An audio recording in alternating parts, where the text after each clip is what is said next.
Hello and welcome to World in Union, Balls.ie's weekly rugby show, looking for an outside perspective on Irish rugby and on the game itself. I'm Mick McCarthy, as always joined by Maurice Brosnan. Maurice, how are you? How's good, Mick? Yeah, how about you? Not too bad, not too bad. We'll talk about a lot of things today, but our guest is a very interesting one because we're going to talk about the laws of surrounding the ruck and how those laws aren't being applied, basically, within the modern game, and that World Rugby basically rules against itself in a lot of regards. And we want to talk about why the ruck is basically not a safe place for players at the moment, and how it really takes away from competition. There's almost two separate levels here: the competition aspect of it, which is being kind of eliminated a little bit by the way the laws are being interpreted or ruled at the moment, and the real serious safety issues that are going on by the way it's not being enforced. Yeah, so Ben wrote an article that kind of this is Ben Cisneros from rugbyandthelaw.com. Yeah, he wrote a brilliant article about this, and we'll be talking. It kind of went like viral on rugby Twitter over the Christmas period there, where people kind of would have seen it there. But it kind of fits into this overall narrative about, like, we're all this right now. Discussion is widespread about why rugby needs to be safer, but not really enough discussion about what it actually needs to do. And that's what this article is really good at, that he establishes that there's actually existing laws that could really police it and that they aren't being applied properly. Yeah, so looking forward to getting into that, because I have to be honest, like, what's a ruck? You know, it's like you know, but you don't know. You know, like you could watch 50 games of rugby and it's like you'll just hear the ref go, "That's a ruck," and the player beside him will be arguing with him. You know what I mean? The rugby is so complicated in so many different ways that there's 50 interpretations every time there's a tackle. So just to get the very basics of what it is, what it's supposed to be, and why it just isn't being ruled, I suppose, governed in the way it's supposed to be at the moment, and what needs to change to make the game safer and to make it a fairer and better competition. So I'm actually really looking forward to this chat. I'm fascinated by that. I'm really fascinated by that article. We've been talking about it for a couple of weeks ourselves off air, so it'd be really good to get into that. We're also going to talk a little bit about some of the stuff that's happening around the world after a very interesting Heineken Cup weekend, and we're going to talk about Ron O'Gara's future and possibly some news on that. But before we do, there's something about, I don't know whether it's because the Irish teams are very good or because we're just a really good luck charm, but every time we come and do this show, we're just off the back of a weekend where all four Irish provinces sweep the board. Unless they've been playing each other, it basically happens, or Ireland have won. So just another normal weekend in Irish rugby this weekend. Yeah, I mean, I hope nobody digs into that and finds that we've actually cursed them at one stage. But like, it's funny, you know. Nobody will. Don't worry. Like, there's no real overarching theme from the weekend. It came away thinking that, you know, Munster finally back, like, first time this year they've been able to start a full strength team, or the season, sorry.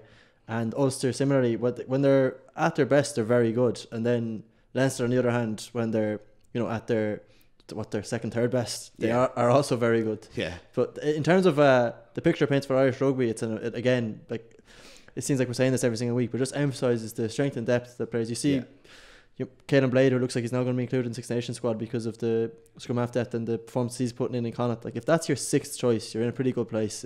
And you still have, you know, someone like Conor Murray to start. Yeah, and Murray was brilliant at the weekend. Joey Carberry, I think, got all the headlines, and rightly so. He was absolutely superb. I think I gave him a 10 in the match rating, so I can't really talk any higher than that. But there was a couple of Munster performances in particular I thought stood out, like in terms of what you're talking about there, in strength and depth for Irish rugby, and even for the provinces, for Munster. Like, Stephen Archer probably gave, like, the type of scrummaging performance that would put Tyke Furlong on the back page if it happened for Ireland. He was absolutely outstanding. Made a fool of the Gloucester number one, you know, and so that's just something that we haven't really seen too much of before in a way that's made headlines like this. He was outstanding.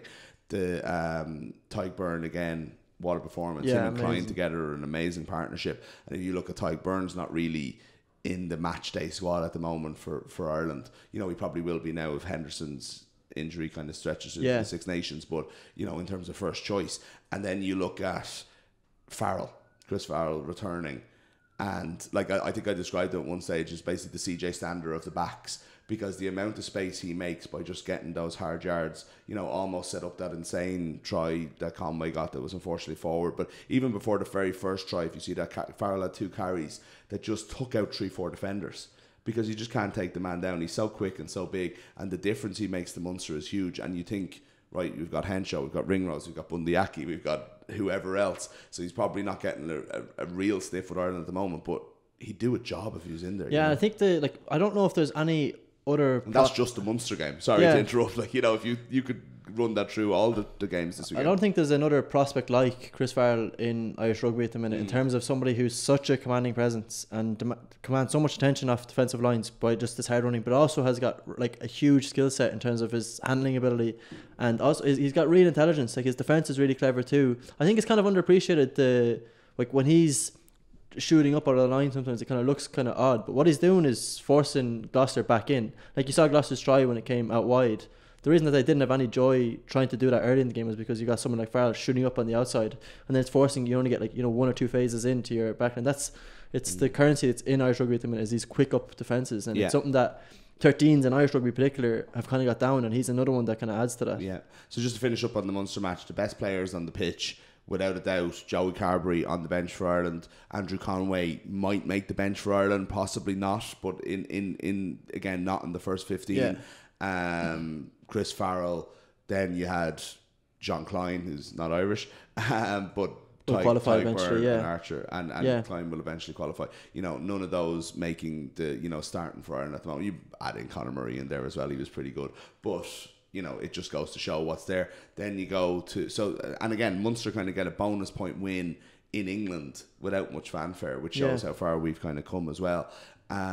Ulster, before we get to Leinster.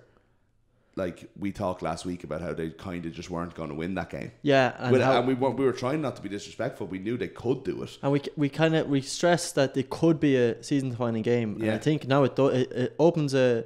Like, I know I bring this up a lot, but I was at the start I was almost fully convinced they shouldn't invest in Europe because of the pool they'd gotten. The pool was so difficult, and now they're in with an unbelievable chance of getting a quarter-final place.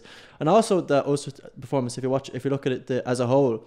What's so striking is the improvements in areas where they were so poor last year. Like, I'm not talking about in terms of personnel. I'm talking about like as a set piece, and you see the difference Eric O'Sullivan has made there. I think he's one of the most underappreciated stories in Irish rugby. Like, this is the guy who was playing AI last year. Like, Eric O'Sullivan is a prop who was the leading tackler in that game in Racing Ulster. He was the leading tackler. He led the line, and that's before you even look at his set piece contribution. So like the improvement in him, I think a lot of that might be down to being well coached. I think but certainly you can see that in their forwards coming. Roy Best has actually cited that the improvements in their scrum while he was away with Ireland really struck him when he came back, and he's like, wow, this is new. Marty Moore is obviously a big part of that as well. As a whole, I think what Ulster have done is prove that when they're at their peak, when they're at their best, it's just what we talked about last week. Like, you can't judge Ulster on when they're down to their second or third string against Leinster and they concede 40 points. Have that depth. Yeah, at any extent, but when they are at their best, they're very good and they're well able to compete. Yeah, and again, a huge win. And actually, funny you say that about O'Sullivan not being appreciated, or the story not being done. That will be by the coaches. Yeah, because I just know, just as an example, you say it reminded me because he topped the tackle count. There was Matt Williams. I remember talking to him a good few times. He's brought it up in just random conversation about the time that Emmett Byrne got 27 tackles in a game. I think it might have been the famous Toulouse game where Dennis Hickey got all the headlines and Contepomi got all the headlines, and Matt always talks about Emmett Byrne's performance that day, and he's the only one who does, but he was the coach. And there is that, coaches do see these things and they also laud it, and they kind of get a little bit, they're in awe by it sometimes, by work rate and just giving all for that team, and that sets up those magic moments of getting all those tries against Racing, so I think that's actually a really good thing for you to bring up, because those things are important and are massive, and as you said, makes such a difference to how a team looks going into it. They have a huge chance, so we need to talk a little bit about that. Leinster obviously in really good shape. If they can beat Wasps, they're going to top the group and get a home quarter final. Munster really unlucky just with the group that they've had, but are unlikely to get a home quarter final. They basically need Montpellier to beat Edinburgh in Edinburgh and for them to do the business at home to Exeter. And then Ulster, they're looking at the moment, they're one of the top second place teams and will go in, but they'll need to get the job done this weekend. Like. And in terms of like what the Irish Falcons need to do, I think we are potentially looking at, without getting into predictions, but just in terms of permutations, I think we're looking at an All-Irish quarter-final. If Ulster can beat Leicester, they'll finish 6th. Well, right now they're in 7th, but Ulster are playing Leicester at Welford Road, though, so for all the problems Leicester have, it's not a gimme. Yeah, although Leicester have been one of the most disappointing teams in Europe this year, to be honest. Sure, like without a doubt. The performance last week, again, and you're talking about a team that welcoming back into Alagi, and we've talked at length about what was going on in Leicester in this podcast. Yeah. But again, I thought they were really disappointing last weekend. I think Ulster, with it all to play for, so like Ulster set up a possibility of topping this pool, but it's not likely because Scarlets are also out of contention. So with Racing playing Scarlets in the other side, but and if Ulster Racing are at home, but if Ulster can win, it looks really good for them because Glasgow are playing Saracens away, and Glasgow are currently 6th, which means Ulster will move into that position. That means that Leinster will be in 3rd, Ulster in 6th. That sets up a quarter-final there. If Munster get their win as well, ideally they'll finish 5th. They could still, they could finish 4th, but 5th is the most likely. 5th, if they win and Edinburgh win and Leinster win, because like you have to, you assume Leinster will win, even though they're again in England. It's strange the way we have changed our expectations over from the these years, teams, that we expect away wins against Premiership teams. But Munster are most likely to be 5th, I would think, if results go the way if favourites win. So what that means is that Munster would play Edinburgh in the quarter-final and Leinster would play in Ulster. Murrayfield. Yeah. And Leinster will play Ulster in the Aviva probably. Yeah. So it's not bad. No, it's not. It looks really well from that picture. I think, talking about what you just mentioned there about the away English teams, I think it'll be something that a lasting legacy of 2019 and something that's going to carry over is England's performances in Europe and what they're going to do about that, because there's absolutely no way that they'll be happy with the performances. You look at like Saracens again, like the sole team carrying the mantle. We thought Newcastle, who started really brightly, might be able to do something else. They haven't. Exeter, who are still in contention, but if Munster win there, they're also out of it. Like they have to win in Thomond Park. Yeah. So I think what that means for we've seen what happened in the past with English clubs. Basically, we know that if English clubs don't win the Heineken Cup or aren't doing well, we change the Heineken Cup. Or we'll stack it in a certain way. And then, but the damage that it's kind of like Brexit in a way, isn't it? But the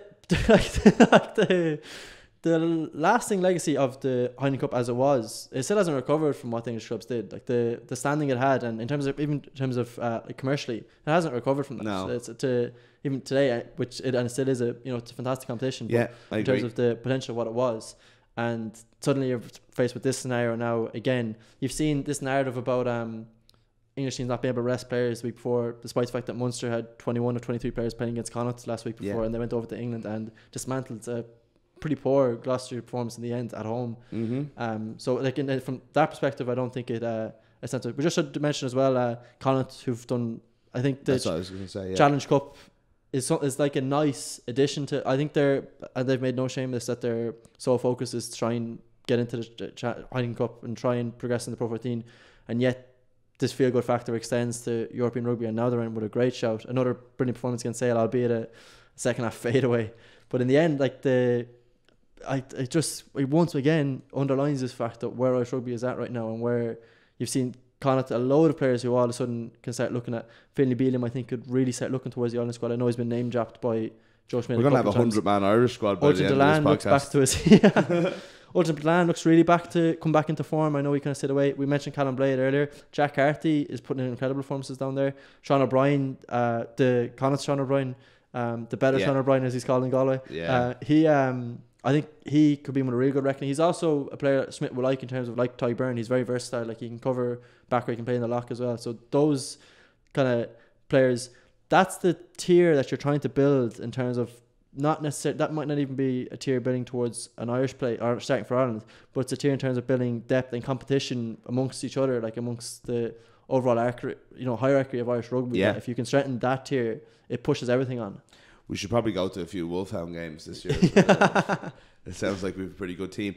Great stuff. So we'll talk a little bit more about Champions Cup. We're going to talk a bit about Edinburgh and where they've come from and how they've got to the position that they're in, where they could be hosting a Munster in a quarter final. We'll talk a little bit about Ronan O'Gara in New Zealand and a few more stuff. But I do want to get to Ben Cisneros, who's on the line at the moment, because we're going to talk a little bit about the ruck. He's written a brilliant piece on rugbyandthelaw.com.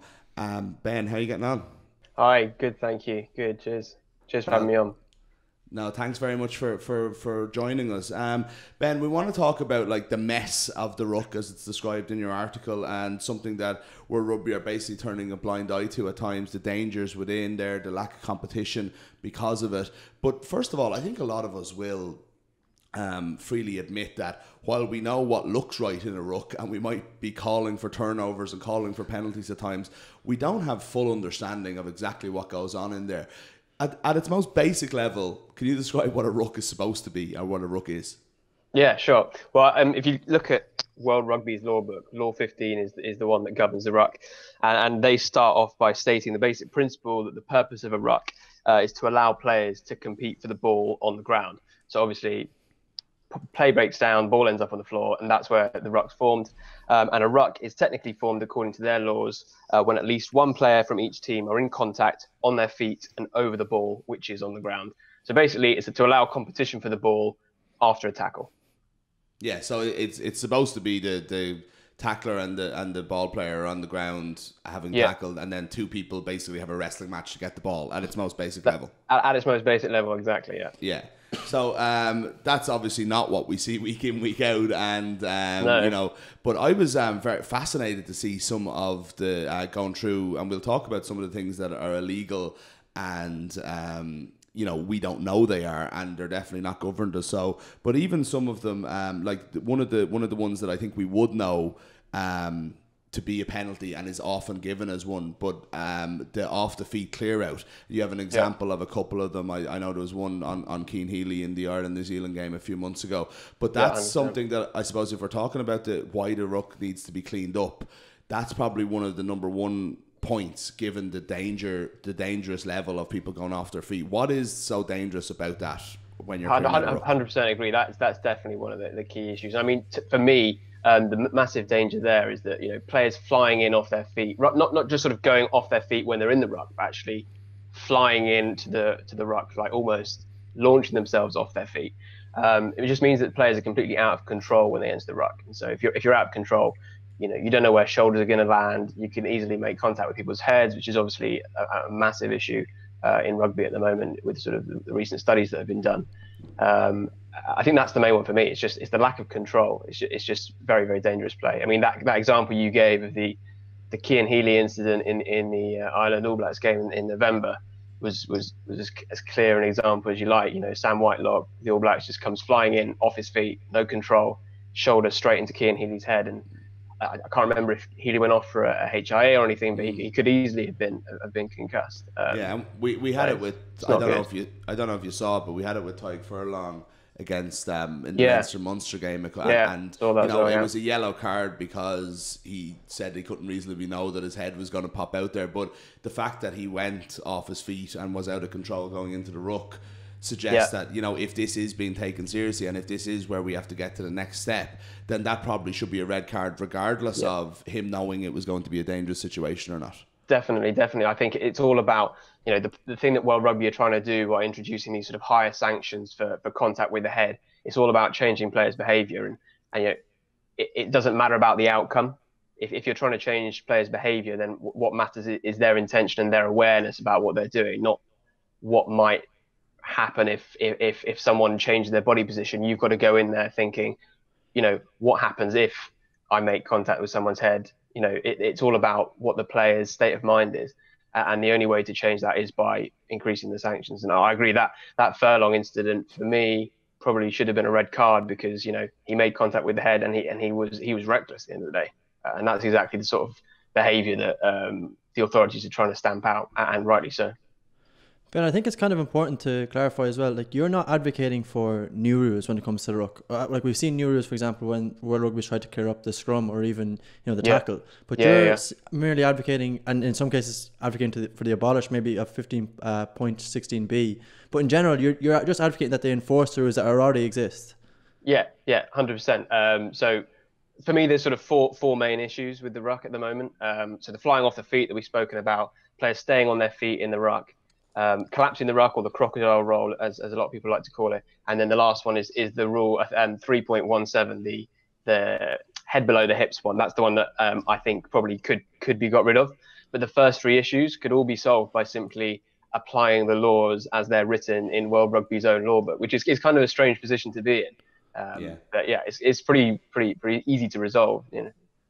I think it's fascinating though, looking through those. So that the reason I started with the off the feet clear out is that's something that we probably need to take more seriously. But you will agree is being at least penalised and is at least being applied, whether it's taken seriously or not. Whereas the other three, staying on the feet throughout the course of the ruck, we see plenty of examples where it's missed. You will get penalised from it.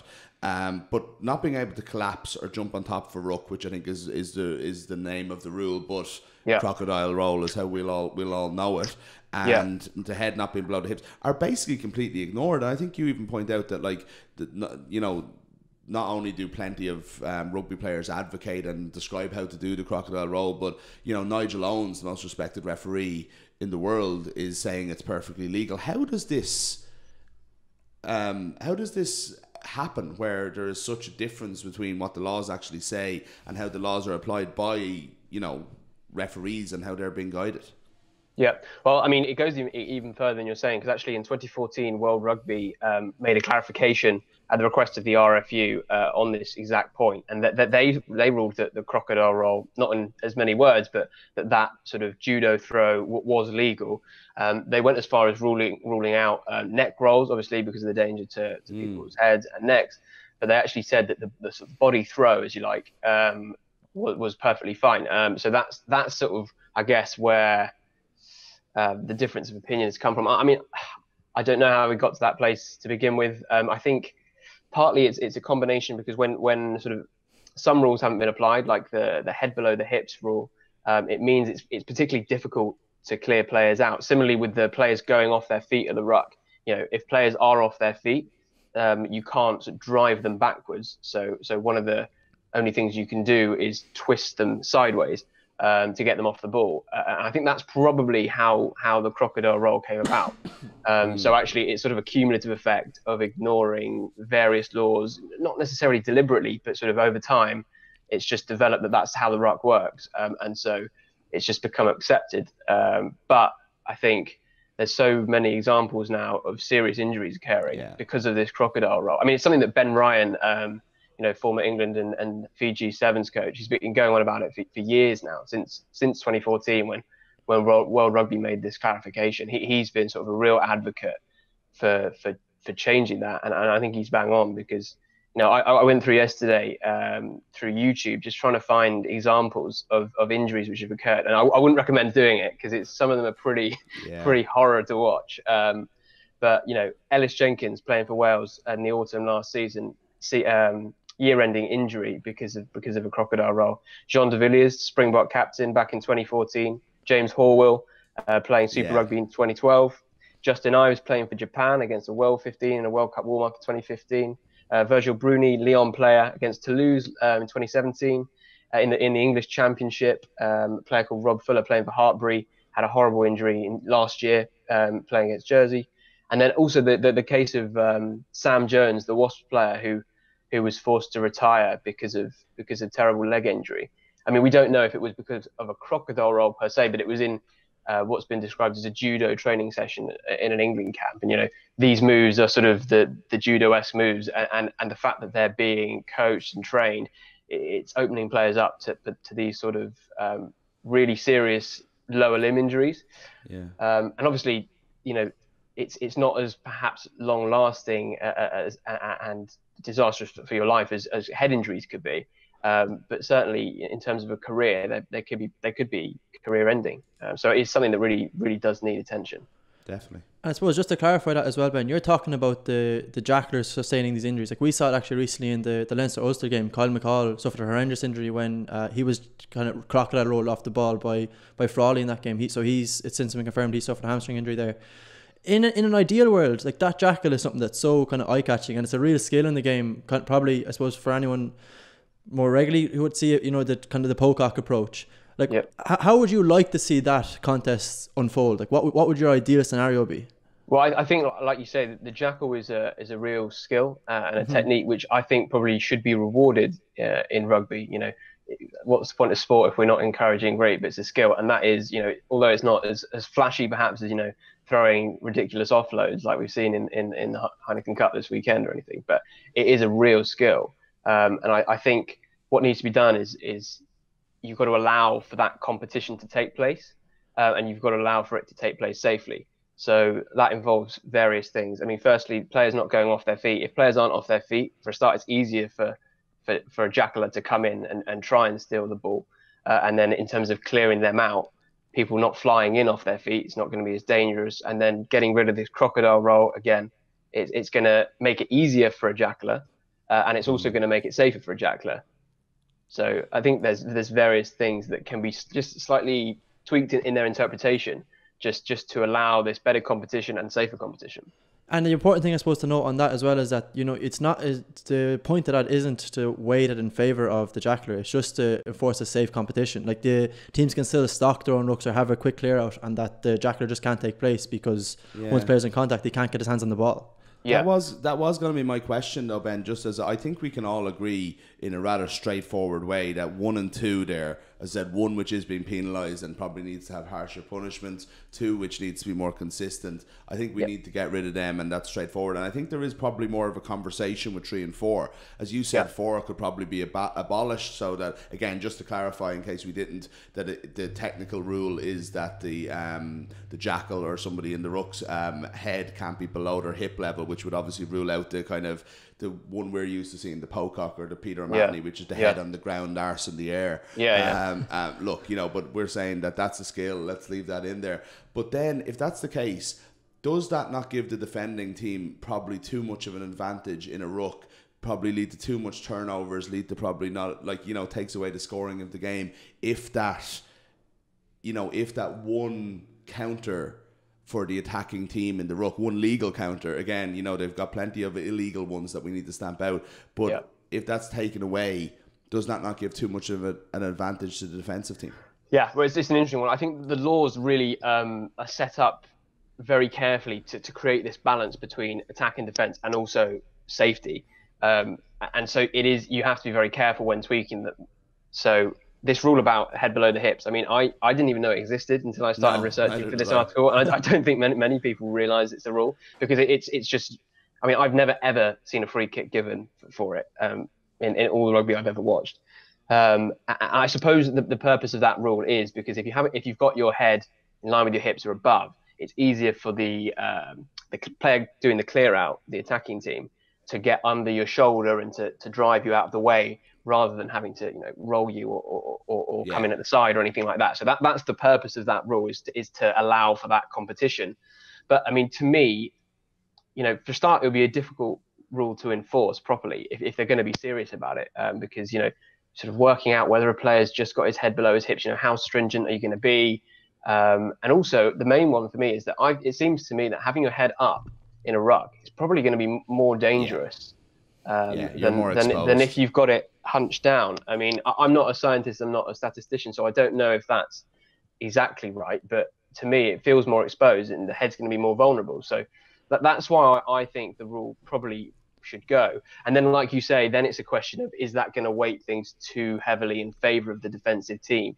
I think that's something that you'd probably only work out once the rule was abolished. But given that it's not enforced at the moment anyway, I'm not sure how strong that case is. But certainly, it would encourage probably more support play. And there are ways to ensure that jacklers don't get to the ball first. If you run good support lines and you sort of really work as a team to get the players to the ruck, then it shouldn't be too heavily in favour of the defensive team. And anyway, as we said before, it's a great skill to reward. So is it necessarily a bad thing to sort of favour defences like that? I don't know.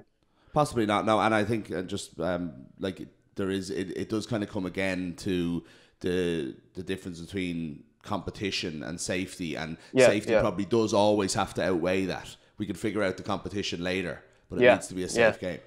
And I would agree with you there. I think ultimately as well, it's probably important to note that I think this is a line in your article as well, that World Rugby eventually is going to have to take on the onus to be proactive with this kind of thing and stop being reactive. So we've seen, and that's what happened with the scenario we have now with the tackle and with the scrum before that. And what that comes down to from a World Rugby perspective and for the kind of the sports perspective is enhancing this, because it can still be a great spectacle. Like the ruck can still be a brilliant competition, but in terms of being more proactive with this, you've already listed the injuries that have occurred. That's what you're trying to avoid with these scenarios, and for the betterment of the entire game, I think it's better all around that if they was just enforced them properly.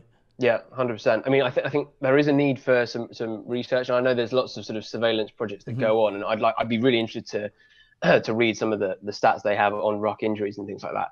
But I think to everyone, it seems an obvious danger.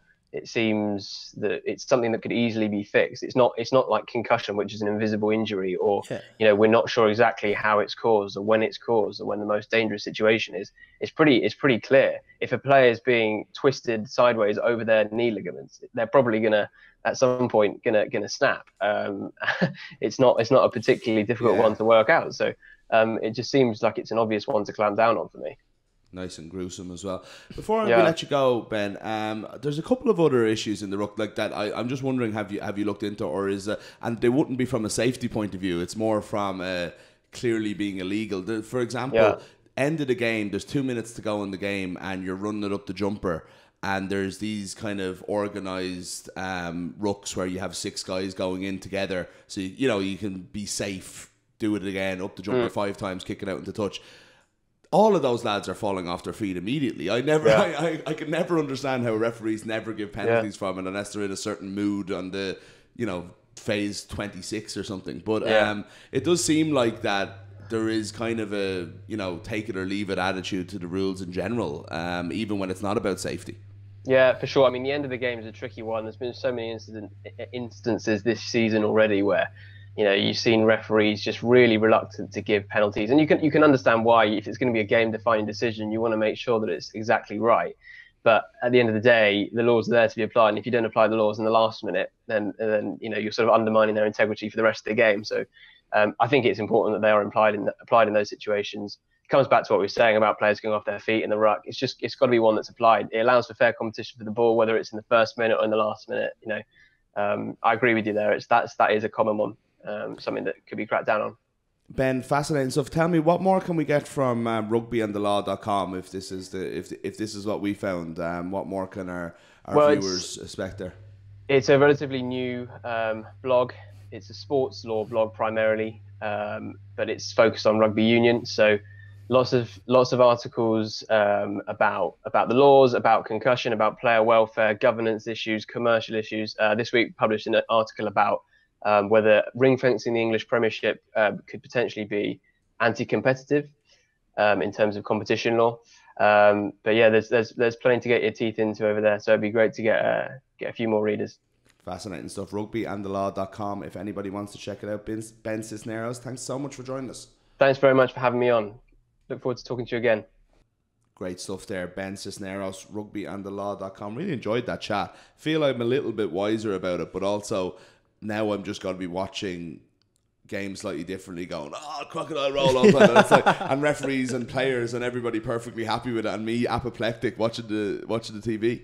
I think though, like the people will look at that and say, oh well, how are you supposed to counter jacklers? I know it was a point you made there as well. Yeah, that was but I think there's ways you can adapt. Like we've seen lately a lot less people commit to offensive rucks. So you see like teams in the past might commit 4, now only committing 2.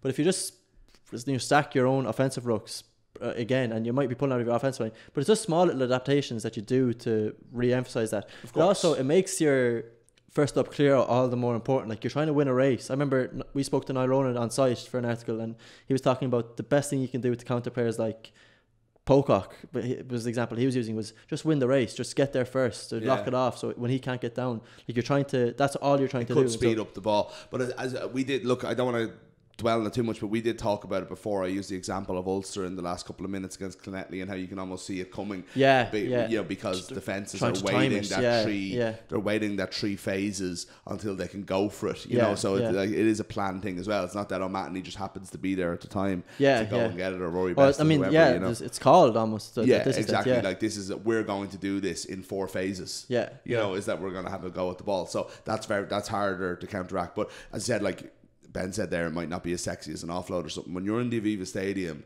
and I keep using O'Mahony as the example, it could be Levy, it could be anyone, jumps over the ball and we see it coming, and just builds, the crowd builds a bit of noise when they realise that whistle is coming, and then the whistle with the point is one of the most thrilling things in sport when it's for your team, isn't it though? Yeah. It is, because it takes about 4 seconds to develop, and there's an anticipation there all the way through it, followed by a massive release of a cheer.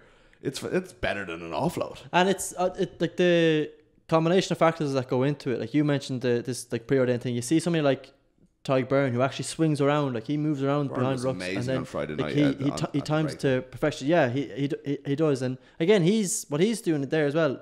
Like it comes back to, he's just winning the race. Like he's just perfect timing, and he's got that factor of whatever about, like he's got the physical attributes to do it, but he's also in terms of his decision making about when he commits. Like he doesn't. You see often he'll linger, and then if it's not on, he'll get out of the line. He'll get back into the defensive line. He won't even bother counter rucking. He'll just get out of there. So his own decision making, like his head is just as good as the ability that he has to execute it. Without doubt. Talk to me about Edinburgh, because we mentioned them earlier as they need to beat Montpellier at home to secure a home quarter final, possibly against Munster in the Heineken Cup. Looking at Edinburgh from outside, you're kind of going, God, they're like well behind Glasgow. They're a team we haven't really taken seriously in about 5 years. Where has this come from? Yeah, it's kind of an interesting story. It's somebody like Richard Cockerell comes in who who I think would openly admit to being kind of an old school, like bald-headed John Bull type Englishman, eyes bulging, type. He's that kind of character, and I think he's unashamedly so. I think he did an interview in the Telegraph recently where he admitted to the very first day coming into Edinburgh and telling them that they're crap, so they can't answer him back right now because until they get better they can't. And I think that was his philosophy. He also spoke about something that's kind of interesting. I think it says a lot about maybe how smaller clubs can market themselves and also improve. He felt like there was a lot of players floating around hoping for Scotland call-ups and not hoping for Edinburgh to progress, that should be your priority. And then a consequence of that is that you get Scotland call-ups. And I think like Cockerell is an interesting scenario. He obviously got sacked by Leicester, as something we spoke about in the past. He went to Toulon. He's actually spoken really positively about what Mike Ford did for him in terms of, as a coach, he was kind of at a low ebb there, and Ford kind of took him under his wing. He was allowed to be a forwards coach, and it's funny to see, since he's arrived in Scotland, the improvement in Edinburgh's front five, but like simultaneous with him coming in there. I think there's a lot of real good field factors about Scotland. The eye catchers are guys like Wilhelmine Mata, who looks this Fijian number 8 Olympic gold medal winner with the sevens team, and he's just this machine, this offloading arsenal that they have. Yeah. But in terms of their actual their drilled down places, they're really. I think Scotland rugby is in a good place right now. You look at what Edinburgh and Glasgow both in competition. This is despite the fact that Stuart Hogg is going to Exeter. They've got Finn Russell, obviously, who's playing out in France, and yet they're still able to build up a part of his brief. And this is something I think Premiership teams are looking at with him, with Cockerell. Like, he has never been briefed to develop players because relegation is always such an immediate threat, and it's why we get this talk about ring fencing from a player's perspective. But when it becomes more about owners, it's a different story. That's not the intention of it. But what he can do, and something that he's openly admitted to being told to do, is develop Scottish players along with that. So you've seen them progress too. So as a club, not only did they develop in terms of the short term, the long term prospects look really good. And again, when you've got somebody like Cockerell who has openly admitted that he wants to try and win the league in the next couple of years with Edinburgh, to come out and boldly state that, and now he's backing it up in Europe and also simultaneously in the Pro 14. I think it's kind of an exciting prospect, and it shows we talked about this with the Dragons as well, actually, in Wales. I don't think anybody would ever expect Edinburgh to win the Champions Cup, but what Cockerell is doing is maximising what is at his disposal. If you can maximise the utensils that are there, something that Connacht are also finally doing now. Yeah, it's true. Then that's improvement. That's just as much success as a team like Leinster, who we would expect to achieve silver, will eventually get. Yeah, look, we talked at the start of the show about the Irish provinces winning all again, and so it's something that we're sometimes a little bit uncomfortable with as an underdog nation, is being the front runners, and we very much are in the Pro 14, and it's sometimes we do have to remove ourselves a little bit from that and say, where are the underdog stories? And Edinburgh kind of coming back up and kind of getting to that level where Edinburgh were a very good team 6 or 7 years ago, and to get back up to that point again is actually a very, very good news story, and the league badly needs it, and the more of it we can see, the better. Talk to me a little bit about Ron O'Gara's future in New Zealand. We don't know anything about Ron O'Gara's future in New Zealand, but Scott Robertson, the Crusaders coach, finally, is starting to look towards a move up, isn't he? So this is something that has been on. Last December, people probably would have seen that there was rumours that Scott Robinson might not be a future candidate for a New Zealand coach. He's never really publicly commented on it. It wasn't something he did until yesterday, when he did admit that that was something he definitely wanted to do. He also, funnily, in the same press conference, admitted that he would like to work abroad in terms of building up his CV. Yeah. Like, this is a man who's had a lot of success. Like, you'd think his CV is impressive CV's enough not as bad, it is. yeah. And despite they've that, won, they've won two. they've won the Super twice in a row. He's also O'Gara. You speak to O'Gara about him, and he's renowned for his rugby brain. It's something that he's really praised for. Even in a scenario where we talk about New Zealand trying to promote from internally, if Ian Foster becomes the thing and there's a succession plan to that, Robinson is probably the ideal number 2 in a scenario like that. Is he too big a name to do 4 years as a number 2 to? I mean, it's a good question, but I think in New Zealand, if there's a view towards the idea that he will eventually be getting the job, I think he might do it. Yeah, I think, especially that now that he's publicly admitted that it's an ambition of his. But all this, in terms of a New Zealand perspective, that's one thing, and they will have somebody like Foster, who I think is also pretty highly regarded as well. But there's a man in waiting. Exactly. But that all means is that you've got somebody like O'Gara, who would have served a 2-year apprenticeship at that stage as an assistant coach, who Robinson definitely likes, and he's publicly acknowledged that. Suddenly, it looks like he is the standout candidate to become the head coach of Crusaders, like one of the biggest clubs in world rugby, and an Irishman who went abroad to be their assistant coach is now looking increasingly likely to progress that.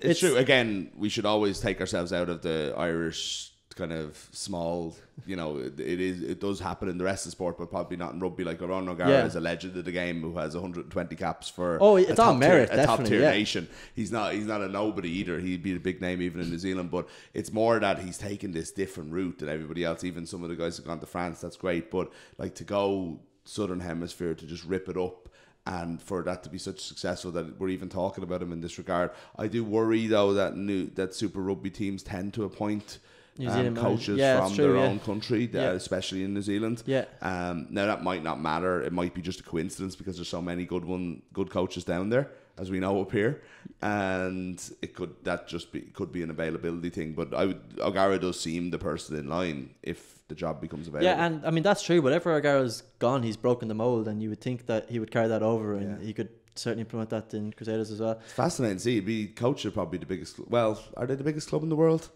They're the top probably performing club in the Leinster could be the biggest club in the world. It's funny. Like, I remember last year after Leinster did the double, there was a debate about who would win in a one-off game, but that's not we can't say that's just the criteria for the biggest club in the world in terms of that regard. Like, you've got to look at probably attendances. So Leinster's average attendance, I think, in the league a couple of years ago was like around 20,000. So that would account for I think generally sold out RDS and the one game against Munster and the Viva, and I don't think it counts European games.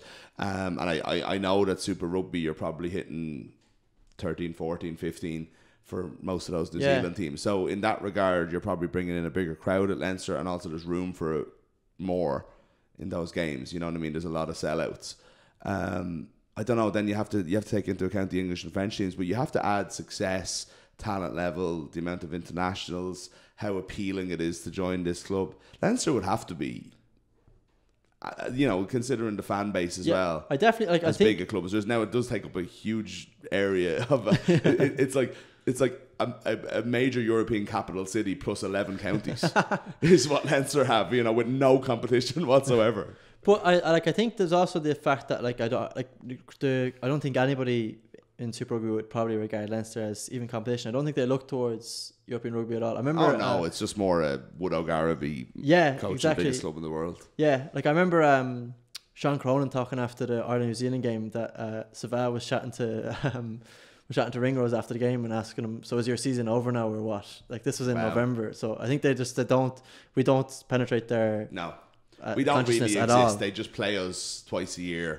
And at the World Cup, it could be amazing to get a Super Classico, like a Leinster Crusaders, the winner of Super Rugby versus the winner of the. I can't understand why it doesn't happen. They've had it in rugby league forever. The NRL champions against the Super League champions. Now it's not their countries rather than